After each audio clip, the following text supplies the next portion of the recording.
La nueva recopilación de videojuegos de peleas de Capcom llegará pronto a las consolas y PC. Sin embargo, este anuncio le dibujó una gran sonrisa a varios jugadores de la vieja escuela, quienes recuerdan esas tardes en los grandes salones de videojuegos y las tienditas, en donde se gastaban el dinero de las tortillas o hasta su domingo. Varios serán muy jóvenes para recordar estos lugares donde algunos de nosotros nos jugábamos el honor como videojugadores, además de poner a prueba nuestra paciencia y agilidad, todo a cambio de una moneda. En esos lugares podríamos encontrar de todo tipo de jugadores, sí, incluso hasta verdaderas chicas gamer que amaban este entretenimiento electrónico. La época de las maquinitas o arcades fue algo que tal vez jamás volvamos a vivir, pues las consolas llegaron hace años para quedarse, y no es de extrañar que ya es más atractivo el jugar en línea contra personas de todo el mundo en la comodidad del hogar, a salir a buscar algún lugar para poder retar a otro jugador. Juegos como Street Fighter 2 estarán siempre presentes en nuestra memoria, no por su dificultad, ni tampoco por el precio de su ficha, sino por ser una maquinita que por lo general estaba llena, lo que nos obligaba a pelear contra otros jugadores. Incluso si no había tantas personas en el local, era de esperar que llegara alguien a retarnos. Y por supuesto también existía ese jugador que tardábamos más en introducir la ficha que en lo que nos sacaba. Aunque tampoco podía faltar ese chico gordo que siempre le hacía bullying a todos.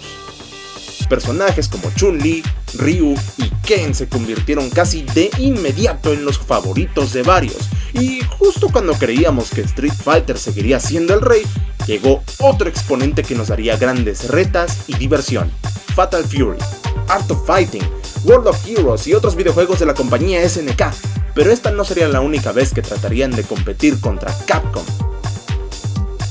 El tiempo pasó, y llegó uno de los videojuegos que son los causantes del nacimiento de la ESRB, o la clasificación de los videojuegos, pues su máxima violencia fue una pesadilla para los padres y varias instituciones.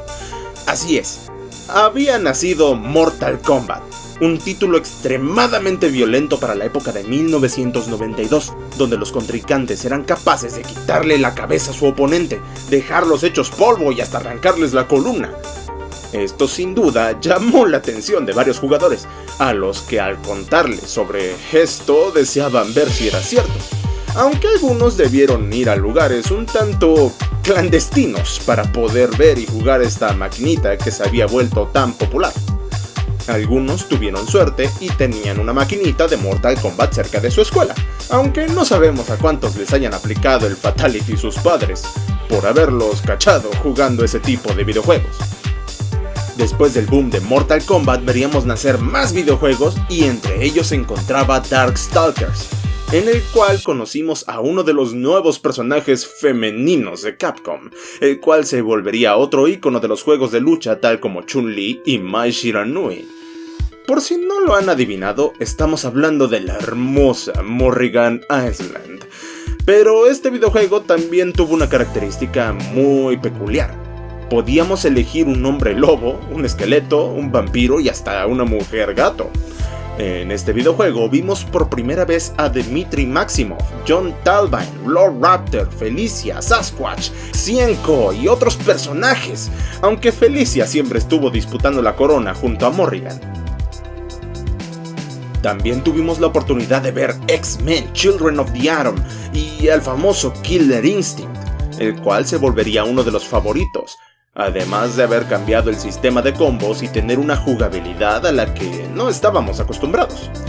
Este tomaría parte del concepto de Mortal Kombat y haría el propio con el No Mercy y los Ultra Combos.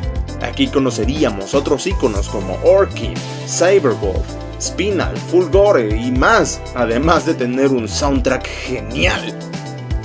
Pero sin duda el que logró derrotar al rey y se hizo con su corona en México en aquel 1994 fue The King of Fighters 94. Este reunió a varios personajes y nos trajo una nueva mecánica de juego donde no solo debíamos elegir un personaje para pelear, ahora debíamos escoger a 3. Incluso había un equipo para México. Tanto fue el impacto de este título que incluso en la actualidad The King of Fighters es uno de los juegos de peleas más queridos en el país. Lo mejor de esta saga era que cada año iba implementando más cosas y expandiendo su historia, pero sin duda, para varios, los mejores KOF que hemos visto son el 97 y 98. El 2002 marcó a los jugadores por su roster de personajes y mecánicas, aunque también es cierto que a varios ya no les agradó esta última entrega. Eso sí, continúa siendo una de las más jugadas por los fans de KOF.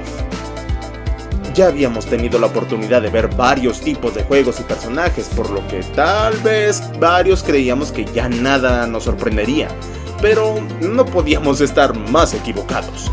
El videojuego de peleas de los X-Men nos mostró la base de lo que sería el futuro de los videojuegos de Capcom. Sin embargo, Samurai Shodown llegó para quedarse en la memoria de varios personajes con una jugabilidad que castigaba los errores. Pero, más adelante, veríamos más sorpresas. Marvel Super Heroes sería el segundo videojuego de una serie de títulos de peleas que se convertirían en leyenda. En este juego podíamos escoger a varios personajes del universo de Marvel, pero después llegaría uno de los crossovers más recordados por los fanáticos: X-Men vs Street Fighter, el cual fue uno de los arcades más jugados y el cual casi en todos lados podíamos encontrar. Un año después llegaría Marvel Super Heroes vs Street Fighter, pero aunque este tuvo su momento de popularidad, no podíamos encontrarlo en cualquier lado. Hasta que llegó 1998 y llegaría el crossover definitivo con él, Marvel vs Capcom, Clash of Super Heroes, el cual reunía a una gran cantidad de personajes de Marvel y Capcom, y que daría pie a una de las sagas más famosas de los videojuegos que continúa hasta nuestros días. Pero no sabíamos que sería el último que tendría el sistema de botones clásicos. 2 años después llegaría uno de los juegos más queridos por los fans, Marvel vs Capcom 2, New Age of Heroes. Este tendría una cantidad insana de personajes y un sistema de combos diferente a su antecesor, además de facilitar la realización de combos brutales. Hay varios videojuegos que continuamos recordando.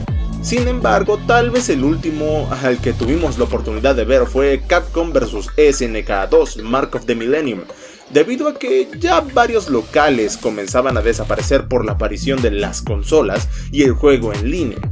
Aunque en cada estado de la República Mexicana esta desaparición sucedió en diferentes años. Incluso en la actualidad hay estados donde es muy difícil encontrar las famosas maquinitas, mientras que en otros todavía existen en algunos locales, aunque nada comparado a sus años dorados.